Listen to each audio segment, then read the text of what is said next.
Hi, in this video I'm going to be talking about how a technique that I'm going to call 10 good things can really help you to move yourself away from intrusive thoughts, which could also be called obsessive thoughts or obsessional thoughts. This technique will also really work for shifting you away from any kind of negative thought that you're experiencing very frequently and that you feel it would be beneficial to shift yourself away from, at least to an extent.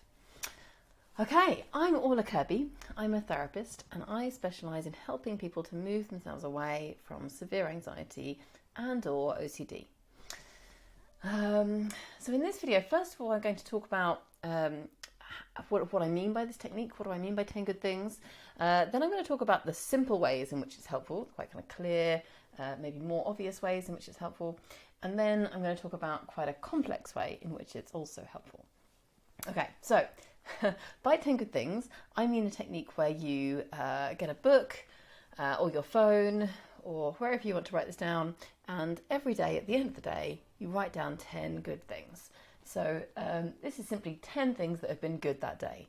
And you can count all kinds of stuff in this list, right? So some people call this like a gratitude practice or gratitude journaling. I don't love the word gratitude in this context because I think sometimes people can feel a bit guilty, right? Or they can start writing down stuff more out of the sense of what they should be grateful for or what they ought to be grateful. It has quite a lot of morality, that word, right? And that can be not so helpful. So by simply good things, it simplifies it a bit. And we're looking for things that have genuinely felt good or that do feel good to you now when you think about them. So this can be things that have happened to you, but it doesn't have to be huge things. It can be tiny things, right? It can just be like, had a nice lunch, saw a tree that was quite nice. So it can be things that happened to you. It can be things that you've observed. It can be also things that have happened to someone else. So if a friend rings you and something nice has happened to the friend, that's also a nice thing for you, right? So you can put that on the list. It can account also things that you've thought about. So it can be things that you've daydreamed about pleasantly, or that you've planned for next week or next year. So if you've done any planning, that counts. And it can also be if you've had a pleasant memory that day. So if you, for 5 minutes on that day, have spent some time remembering, like a lovely holiday 5 years ago, or a really enjoyable afternoon 10 years ago, you can put that on your list, right?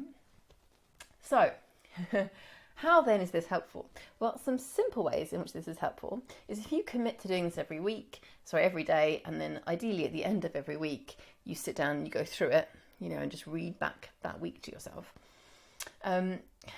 What's likely is that you will end up doing more good things, right? Doing more of the things that you enjoy, because it's going to connect you with what you enjoy. You're going to kind of notice it more, right? Simply by reading through that list and making the list in the first place, you're becoming more aware of what you value and of what's important to you, what lights you up, what you find interesting, what you enjoy, where you find pleasure, what your values are. You're becoming more in touch with all of that great stuff. So just naturally, without even thinking about it, you will just end up doing a bit more of this thing that's good, doing a bit more of that thing that's good, because you will be more drawn towards those things because you're giving them more focus. Also, sometimes people, I find, because this is something that I get clients to do when I'm doing therapy work with people, sometimes people kind of deliberately do extra good things because they're like, oh, I've got to put 10 good things on my list. better fit in a good thing. So they might call someone they haven't called in ages, who they really like talking to, or they might fit in an extra enjoyable activity. So this is a really different way to be thinking as compared to, what do I need to do? Or, how can I be more efficient? Or, the kind of the pressure to do things that we might feel like we have to do. It's quite different. We make a lot of lists, right? Or not all of us, but plenty of us make lots of lists of things that we have to do. So it's different to have a list of things that have been good, things that have been enjoyable, and really, really helpful just in that simple way. Now, a more complex way in which this is helpful, and in a way, the two things are linked, right? They're not unconnected, these. So in a way, this is simply a more complicated way of understanding the same thing. But essentially, this changes the whole way that your brain processes data. Now, maybe not the first time you do it, right? You don't write one list and then the way that your brain works changes overnight. Although that would be great, wouldn't it? It will still have a beneficial impact, right? Doing it once will have a beneficial impact.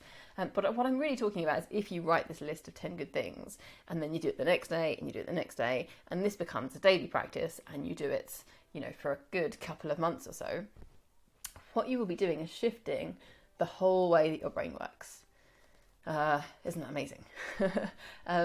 So this is because we are always forming a kind of edit, right? So if I'm walking down a busy street and there's people over here and there's lots of shops over there and, the weather is doing something, it's either raining or it's sunny, and, I might look at my phone, or there'll be more information on my phone. There is so much information coming at me, right? There is a lot of data. And I take loads in unconsciously. Even so, I can't take in everything.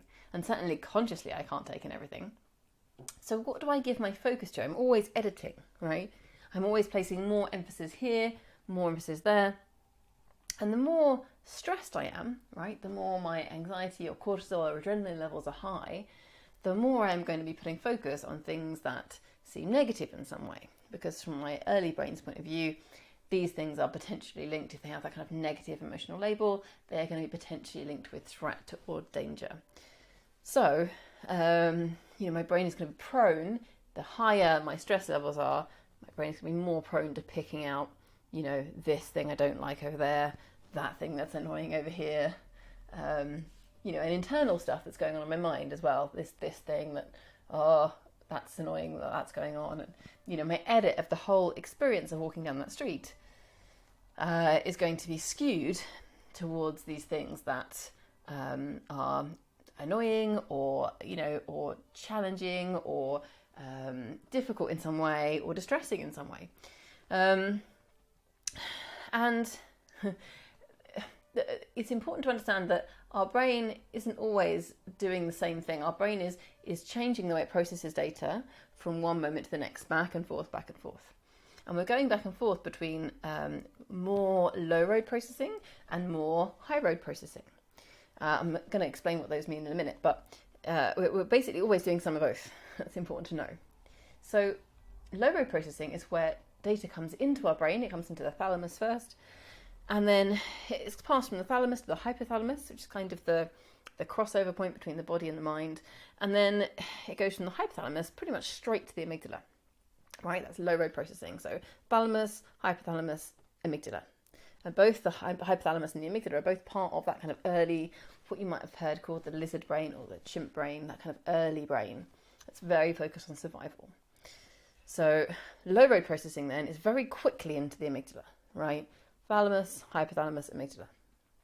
And the amygdala is the fight-flight center of the brain. It's actually the part of our brain that selects whether or not we go into a fight or flight response. So imagine that I'm walking down the street and I'm in quite a stressed or an anxious state. A greater amount of data then is being passed by that route, is going pretty directly to my amygdala. And it's the amygdala then that's deciding, that's selecting, do I go into fight or flight or not? And a lot of the time, the old amygdala is going to select, probably is a threat, probably is a danger, right? And send me into more of a state of fight or flight. Now, high road processing, which we do more of, the kind of calmer and more positive we're feeling, is where data comes into the same place first. So it goes to the thalamus, which is kind of in the middle of the brain, and then it gets sent to the back of the brain, right back here to the occipital lobes, right at the back of your cortex. These are the kind of visualizing parts of your brain. They come really alive and awake when you're dreaming during REM sleep. So it goes right to the back, and then that data gets filtered all the way through your cortex, all the way through until it ends up here in your left prefrontal cortex. And then it's the left prefrontal cortex that is then selecting, does this information need to go to the amygdala or not? Right? And maybe not. Maybe the left prefrontal cortex will be able to judge, no, there isn't a crisis, there isn't an emergency, there isn't a need to involve the amygdala here, right? So it allows this kind of crucial stopping point, this pause for the left prefrontal cortex to assess what's going on and judge whether there's danger or not. And if there was genuinely danger, the left prefrontal cortex would absolutely hand over to the amygdala. So you don't lose that potential response to genuine danger. That's always there, right? Which is good. However, situations that are actually fine, the left prefrontal cortex is able to act in this kind of stopping way, right? Where it slows the process down, and there can actually be a selection, okay, that data doesn't need to pass to the amygdala, right? So an example of like very, very high low road processing would be if you imagine like a crowd stampeding, these awful stories you hear of, there's a bomb threat or a fire in a crowded space with lots of people, and everyone's just stampeding for the exits, and people are just running over each other, right? Because they've lost all sense of themselves, of who they are, of what they believe in. They've lost all of that kind of higher cortex functioning of compassion. So they're not concerned about the other people. They're just, running in an animal way for the exits, right? That would be very, very high low road processing. Now, some of us may never experience that. That extent of that.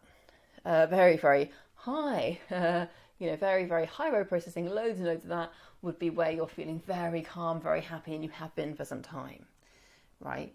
This is an important point, is that we are always going back and forth, and that is linked to our mood and how we're feeling, but it's also linked to the kind of processing we've been doing in the days before and in the months before.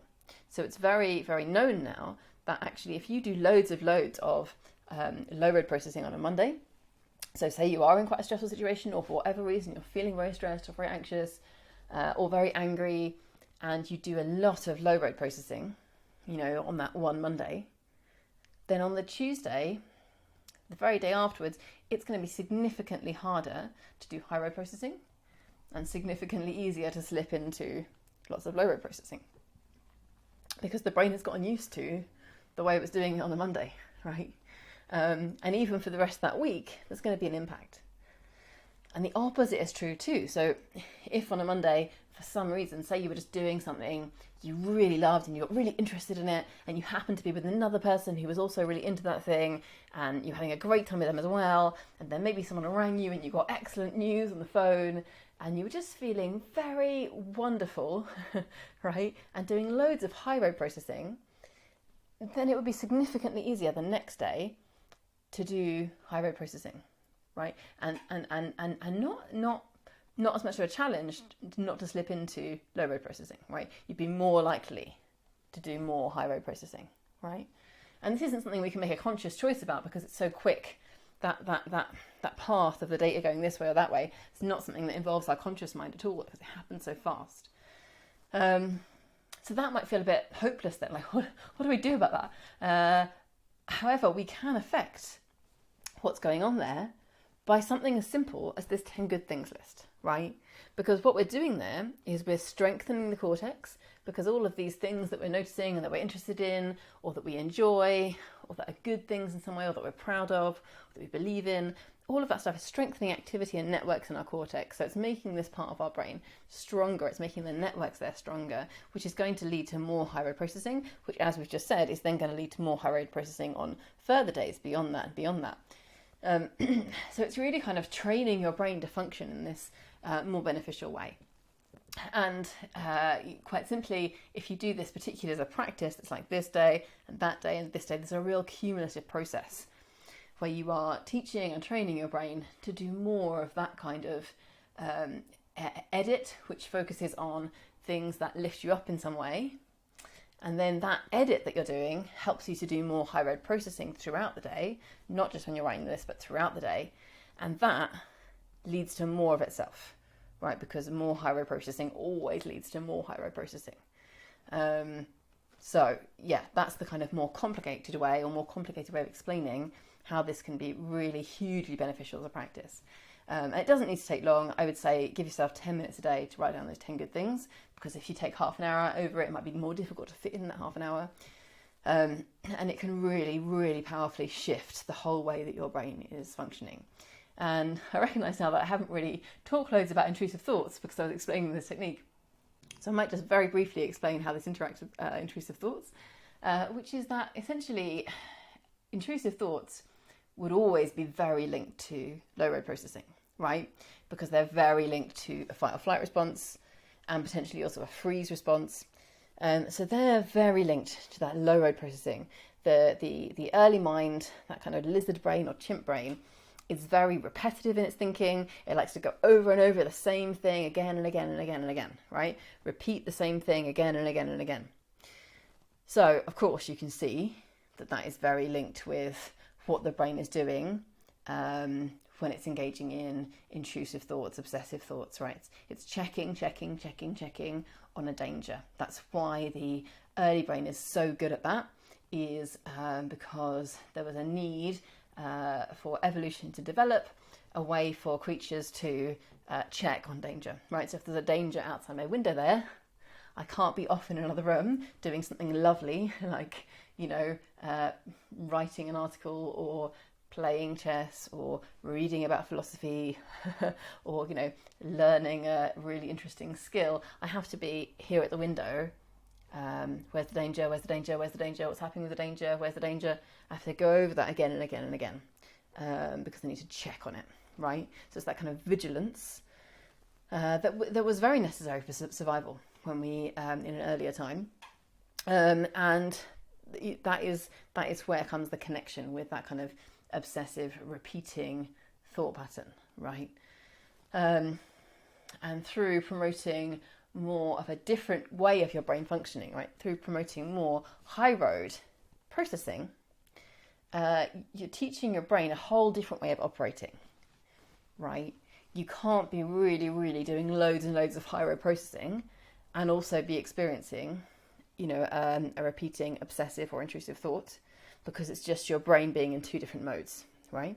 And even if it feels impossible, even if it feels like, oh well, if the intrusive thoughts are linked to low road functioning or low road processing, and and I'm trying to move into high road processing, maybe I can't, because maybe that means I'm doing low road processing all the time.